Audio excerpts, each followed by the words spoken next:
আজকে আমি শেয়ার করছি চকলেট আইসক্রিম। কোনো রকম হুইপ ক্রিম আর কনডেন্স মিল্ক ছাড়াই আমি চকলেট আইসক্রিম করে দেখাবো। নমস্কার বন্ধুরা, আজকে আমার চ্যানেলে সবাইকে স্বাগত জানাচ্ছি। এই চকলেট আইসক্রিমটা করা খুবই ইজি। আইসক্রিমটা খেতে একদম দোকানের মতন হবে, স্মুথ এবং ক্রিমি তৈরি হবে। যাই হোক, কথা না বাড়িয়ে আইসক্রিমের রেসিপিটা শুরু করা যাক। চকলেট আইসক্রিম করার জন্যে আমি এখানে একটা সসপ্যান নিয়েছি আর দিয়ে দিচ্ছি 2 চামচ কোকো পাউডার আর 1.5 চামচ কর্নফ্লাওয়ার, আর দিয়ে দিচ্ছি 1 কাপ দুধ। দুধটা জাল করা আছে, দুধটা ঠান্ডা দুধ। সব উপকরণগুলোকে আমি এখন ভালোভাবে মিক্স করে নিচ্ছি। হ্যান্ড উইস্ক দিয়ে মিক্স করলে ভালো হবে, আর ভালো করে মিক্স করতে হবে যেন কোনো লাম্পস না থাকে। তো মিক্স করা হয়ে গেছে, এবার আমি গ্যাসে বসিয়ে দিচ্ছি। গ্যাসটা একদম লো ফ্লেম করে দিয়েছি আমি, আর এটা সমানে নাড়তে হবে, না হলে কিন্তু তলায় লেগে যেতে পারে। কর্নফ্লাওয়ার আর কোকো পাউডার আছে যেহেতু,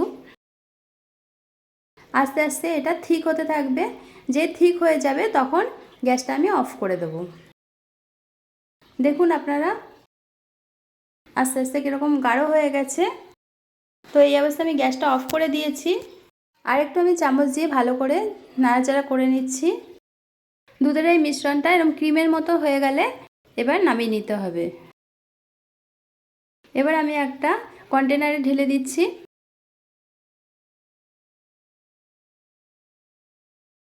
কোকো পাউডারটা ভালো কোয়ালিটি হলে এরকম কালারটা সুন্দর হবে। আর আমি একটা বাটার পেপার নিয়েছি, এটা আমি ভালো করে ঢেকে দিচ্ছি, দিয়ে ভালো করে এয়ারটাইট কন্টেনারে আমি আটকে নিচ্ছি।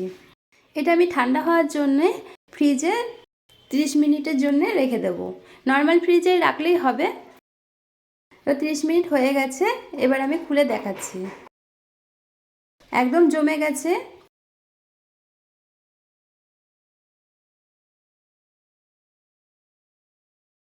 এবার আমি এই ব্যাটারটা সাইডে রাখছি। এখানে আমি একটা বাটিতে আইস কিউব নিয়ে নিয়েছি আর একটা বোল নিয়ে নিয়েছি। এর মধ্যে আমি 1 কাপের মতো ফ্রেশ ক্রিম দিয়ে দিচ্ছি। এই ফ্রেশ ক্রিমটা আমার ফ্রিজেই রাখা ছিল, তবে আপনারাও ফ্রেশ ক্রিম দিয়ে আইসক্রিম করলে ফ্রেশ ক্রিমটা আগে ফ্রিজে রেখে দেবেন। ক্রিমটা ঠান্ডা হলে ফেটাতে ভালো হবে। এবার আমি হ্যান্ড উইস্ক দিয়ে ভালো করে ক্রিমটা ফেটিয়ে নিচ্ছি। আর নিচে অবশ্যই বরফের কিউব দিয়ে নিতে হবে, তাহলে ফ্রেশ ক্রিমটা আরও স্মুথ হবে। তো আমার 5 মিনিটের মতো সময় লেগেছে এই কাজটা করতে। এবার আমি যে ব্যাটারটা ফ্রিজে রেখেছিলাম, এটা আমি এখন এর মধ্যে দিয়ে দিচ্ছি।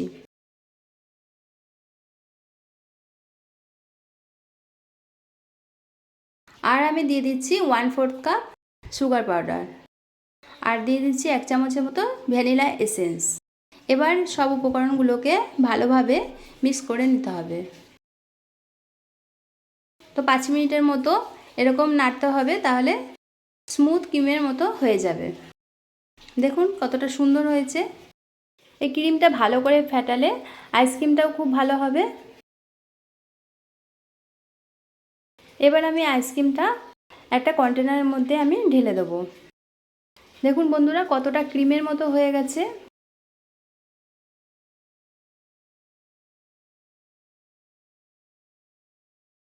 এবার একটা কন্টেনার নিয়েছি, এর মধ্যে আমি আইসক্রিমটা ঢেলে দিচ্ছি।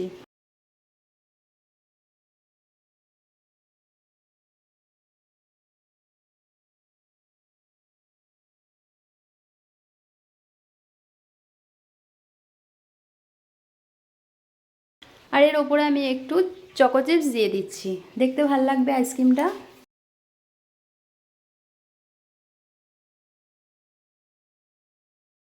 একটা বাটার পেপার নিচ্ছি, বাটার পেপার দিয়ে আমি এখন ভালো করে ঢেকে দিচ্ছি।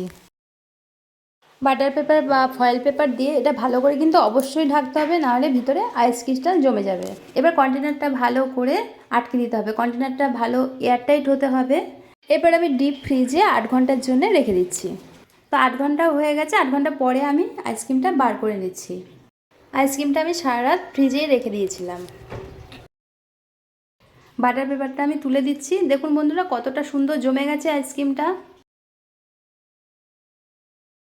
দেখতে কতটা সুন্দর হয়েছে।